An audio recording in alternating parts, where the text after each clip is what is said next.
How can you lift a latent fingerprint? Why is nitric oxide used as the depetrification formula? And what is scopolamine and why is it otherwise known as dragon's breath? Hi guys, and welcome back to the channel. I've been able to catch up on some anime with being on paternity leave, and with the final season of Dr. Stone beginning, me and Imi thought we'd catch up on a little science and fact check Senku. So after reviewing all of season 3, this is what checks out.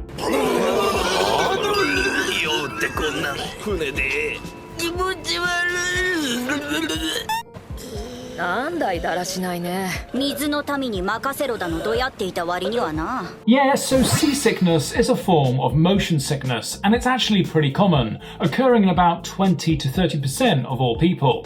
And it's thought to be triggered by a sensory conflict between what your eyes perceive, what your ears sense, and what your body feels. And it's interesting because the brain interprets this mismatch as though you may have been poisoned, and so it activates your nausea and vomiting center to help expel any potential toxins. まあ問題ね。そのためのラボだ。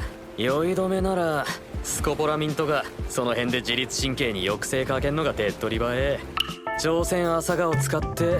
おお、これがすごい薬の花なのか。Yeah, so scopolamine is actually a class of medication that's called antimuscarinics, and it is in fact something we use for motion sickness. And it works by inhibiting one of your body's main neurotransmitters called acetylcholine and preventing it from binding to muscarinic receptors in your ears and brain. So scopolamine works by reducing your brain's sensitivity to all these conflicting messages that it's getting from your eyes, ears and body, thereby reducing the activation of your nausea and vomiting center. And yes, interestingly, it is found in the thornapple plant, otherwise known as the devil trumpets, which are plants that are native to the Central Americas. Yeah, すげえ毒の花。何？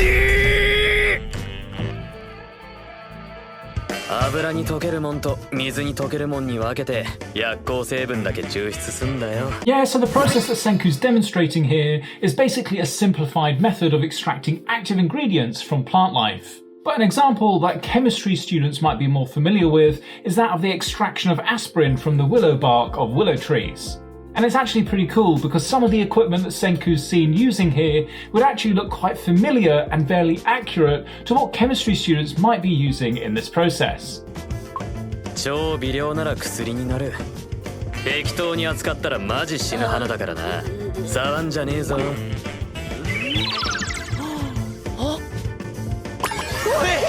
Yeah, so getting the dose right of any medication is really important. Otherwise, if you end up taking too much, you run the risk of ending up with toxicity. I mean, even medications as simple as paracetamol can be lethal if taken in excess. Interestingly though, in cases where people have taken scopolamine in excess, the types of symptoms they get are things like vivid or bizarre hallucinations, ranging from things like being attacked to being chased, all the way through to seizures and even coma. The even more concerning aspect of this medicine is that if it's taken in exceedingly high doses, it can cause retrograde amnesia, meaning that people won't be able to remember anything after having taken their dose, which makes it a drug of choice for more criminal behavior where people have more sinister motives at heart. こっからは一歩一歩アホほど地道な科捜研のヒーロータイムだ。現場のブツにゲロらして100億%容疑者の居所あぶり出してやる。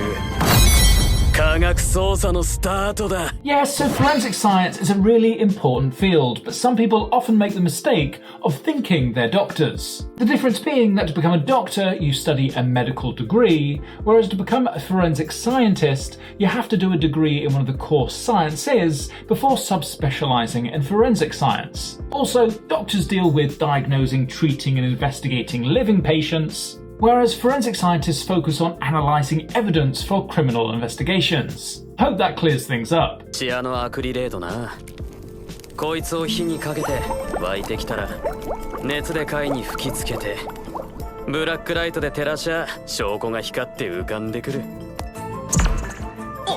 So this is really interesting because cyanoacrylate is actually superglue, and fuming it is a widely used method to help develop and visualize latent fingerprints. The way that it works is that the superglue vapor actually reacts with the fingerprint residue, particularly with the moisture, lipids, and amino acids that are left behind. The vapor undergoes a process called polymerization, forming a solid white polymer that adheres to the fingerprint residue, thereby making it visible. And the use of this blue light is just to help with its visualization. 形で何者か類推できるな。女、中肉、中背。接着剤でわかるんだ。ごいすね、科学でか。Yeah, so fingerprint analysis isn't an exact science, but as Senku carefully words, you can make some inferences based off of common patterns. For example, males tend to have more wider ridge dimensions. They also have a greater tendency to have holes as opposed to loops, which are more common in female patterns. Also, Senku makes a guess on the age of the person too, which could also be accurate. You see, with age, the clarity and the ridge details tends to decline, and this is due to a loss of elasticity in your skin, general wear and tear, and a bit of dehydration. So I think we'll let Senku have this one too, because of his careful wording. 見つけた若い女子の髪上出来だ。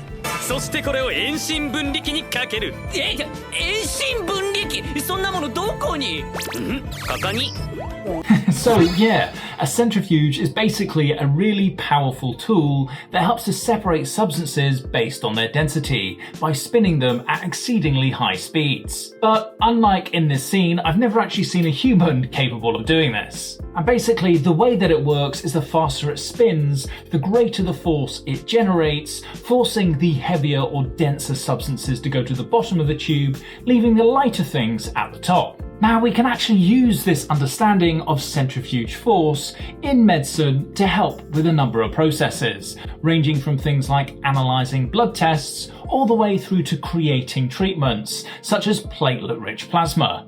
化学の鎮圧装備クロロアセトン。わかりやすくいや催涙弾だ。これでおとなしくしとけ。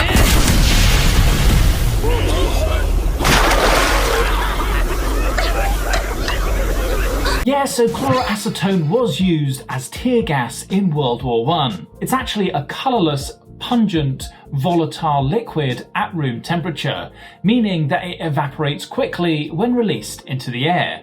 But why is it called tear gas? Well, when it comes into contact with your eye, it causes your cornea to become inflamed, leading to excessive tearing, pain, and a burning sensation. 南の島のココナッツオイルにおなじみ水酸化ナトリウムと反応させて、これまたおなじみ硫酸をぶち込む。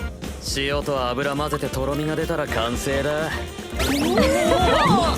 So here we're making shampoo in the Stone Age. So clearly, yes, it's possible, and let's just go through the ingredients and how these all work together.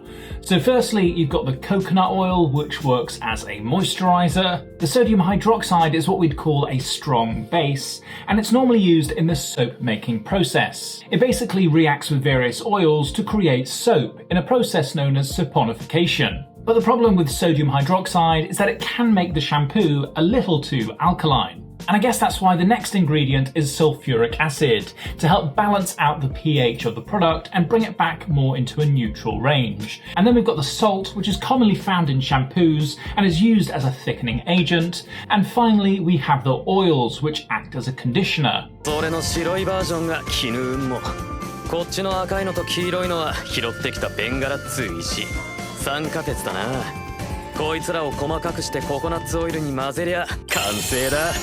Now Senku knows all of this stuff is pretty crazy. He has such a diverse knowledge of all different forms of science. But yes, the combination of all these different ingredients can certainly make foundations safe for your skin. So firstly, cerussite. Yes, it's a naturally occurring mineral, and it's found commonly in different cosmetics for its silky texture. Next, the iron oxides. Yes, they are used as pigments in various different forms of cosmetics to give that cosmetic a bit of colour. And interestingly, these iron oxides have actually been found to be non-toxic, unlike those lead-based foundations that were previously used in ancient China and Japan. このピタゴラスイッチみてえな迷路を突破してゴールのフラスコにじわっじわ溜まってくのがあの奇跡の洞窟の水。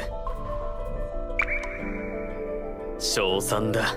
So, for those that are unfamiliar, a Pythagoras switch Rube Goldberg machine is a term used to describe a contraption that performs what should be a simple task in an overly complicated way, a bit like what Senku's doing here. But it looks like the end outcome from this experiment is to produce nitric acid, or otherwise known as their depetrification formula. And you might be asking yourself, why did they choose nitric acid as their miracle chemical? Well, in the show, petrification is depicted as a process that mineralizes the human body. And this process is somewhat similar to that of biomineralization, where minerals naturally form around organic tissues, and a great example of this is how fossils form over a long period of time. Now this is where nitric acid comes into play. You see, it's a strong, highly reactive acid that's commonly used in chemistry to help break down minerals and metals. And so in the context of the show, it makes sense that nitric acid could help to dissolve the mineral deposits that are formed around these petrified characters.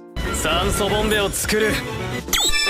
さーて、あとは空気入れてボンベにぶち込むだけだ。でもこんなのスイカでも入れられるくらい軽々なんだよ。最初はな。Yeah, so as oxygen is compressed into a smaller volume, it increases in temperature due to the energy that's required to compress the gas. You see, when oxygen is compressed inside a canister, the molecules are forced to be closer together, and this subsequently increases their kinetic energy, raising the gas's temperature. So this is why canisters are typically pre-cooled before they're filled, to reduce the risk of excessive temperature rise. 残りの酸素量は標準男性の呼吸は毎分15リットル、運動量から平均20として、タンクが10リットルで開始圧は70、ざっくり20メートル。酸素のタイムリミット残り4。Senku, although you did adjust your calculations for them being active, the actual figures would use for an average human being are at rest. Consumption would be around 6 to 8 litres. For more moderate activity, you're looking at surprisingly 30 to 50 litres, and for vigorous exercise, all the way up to 150 litres. And looking at their diving experience, I would at least class this as moderate activity, so their consumption is going to be a bit higher than what you expected. Now, I could really deduct points here based off of accuracy. However, I respect the fact that both Senku and the editors decided to do the calculation and make some reasonable adjustments.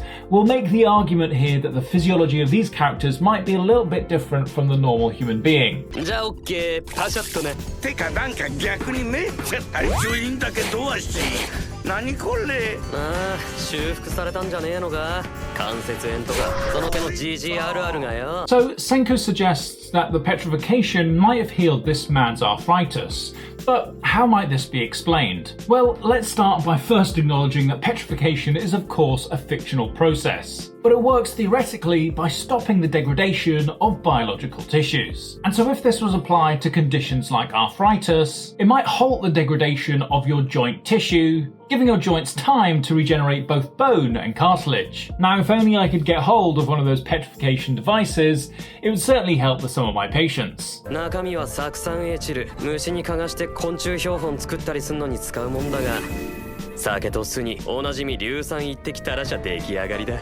良い子は死んでも吸うんじゃねえぞ。頭やられてクラクラする。 So this is actually really clever. Ethyl acetate is actually a very volatile solvent, meaning it evaporates quickly. And when it's inhaled, it can cause various different side effects, ranging from dizziness through to headaches, and in severe cases, even unconsciousness. Now, when this is mixed with sulfuric acid, it causes what's called an exothermic reaction, in that the reaction itself puts out heat. This, of course, accelerates the evaporation, causing it to be vaporized and inhaled more quickly by the target. Thanks, Senku, for teaching us a little bit about chemical warfare. メンタリスト兼の心操りテクニック。これは結構有名なテクだけどね。向かい合うよか。並んで一緒の向きのが連帯感が出るの。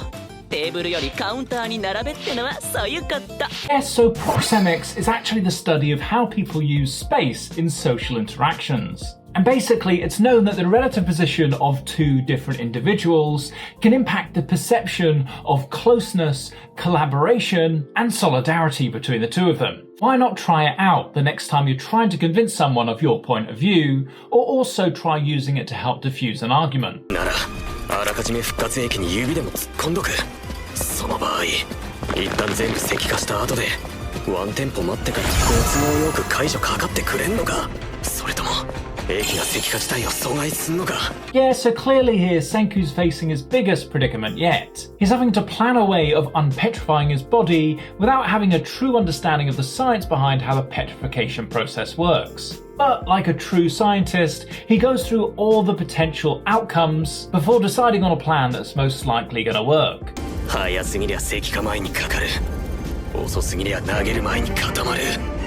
ジャスト以外死ぬ。必要なのは100億%完璧な秒数。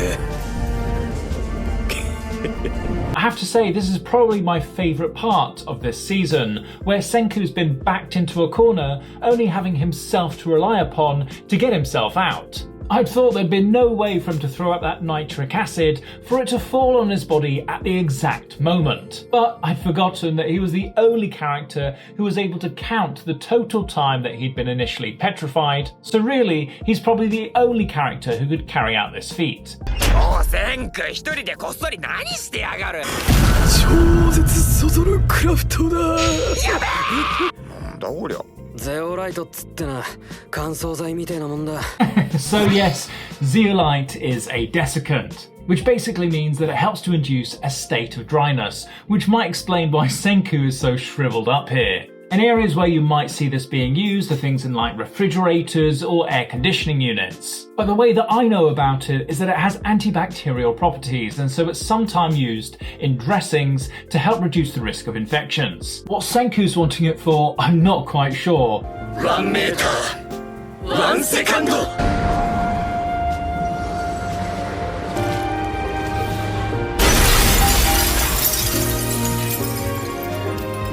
So it's pretty cool that they were able to bring him back to life, but it looks like that was the last time they were able to use the petrification device. And I think this was a pretty clever choice by the writers, because it helps to create some dramatic tension, knowing that Senku used it to revive him rather than use it to heal his own injuries. Also, scientifically speaking, the wear suggests that the device follows some real-world science principles, such as energy conservation, material fatigue, or chemical depletion, making this fictional technology a bit more grounded, rather than relying on fantastical ideas like a philosopher's stone, like in the Full Metal Alchemist anime. Okay guys, that's all we have time for today. Hopefully this final season of Dr. Stone is as accurate as this one, and if you want to stick around and watch some more, why not check out one of these two videos? Otherwise, as always, thanks for watching, and I'll see you all in the next one. Thanks.